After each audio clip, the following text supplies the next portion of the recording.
খুব ভাল কথা খুৱাই বুৱাই ৰাখি দিম। কংগ্ৰেছৰ মানুহটো আছেই বিজেপিত, ময়ে আছোঁ। পীযুষ হাজৰিকা আছে, জয়ন্ত মল্লবৰুৱা আছে। আমিতো কংগ্ৰেছৰ পৰা আহিছোঁ, এইটোতো চবেই জানে। গতিকে আমাকতো ভাল কৰি ৰাখিছেই বিজেপি, হয় নহয়? গতিকে আৰু যদি পঠিয়াই দিয়ে আৰু ভালকৈ ৰাখি দিম। একদম চাফা হ'লে ভালেই হ'ব। গুৱাহাটীখন লেতেৰা হৈ আছে, চাফা হৈ গ'লেতো চবেই ভাল পাব। আমাক ইমানখিনিয়ে সুধিব যিটোত কিবা এটা ভেলু থাকিব। এতিয়া কংগ্ৰেছ চাফা কৰিব, এইটো বিজেপিক আপোনালোকে সুধিলে তাৰ কি উত্তৰ পাব? কংগ্ৰেছৰ প্ৰশ্নটো কংগ্ৰেছক সুধিব লাগিব।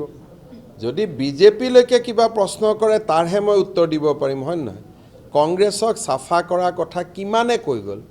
জিতেন্দ্ৰ সিং, ভূপেন বৰা, ৰিপুণ বৰা, কিন্তু কংগ্ৰেছটো চাফা কেনেকৈ হ'ব?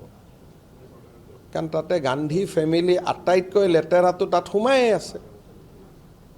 যদি চ'ৰ্চটোৱে অপবিত্ৰ হয়, তাৰ পৰাতো অপবিত্ৰ পানীয়েতো ওলাই থাকিব নহয়। গতিকে চ'ৰ্চটো কাৰেক্ট কৰিব লাগিব। যিদিনাখন কংগ্ৰেছৰ পৰা গান্ধী ফেমিলিক আঁতৰাই দিব, সিদিনাখন কংগ্ৰেছত অলপমান পবিত্ৰতা হয়তো আহিব পাৰে। আৰু গান্ধী ফেমিলি কিয় অপবিত্ৰ, এই বিষয়ে মই যোৱা এক মাহত বহুতকেইটা টুইট কৰিছোঁ।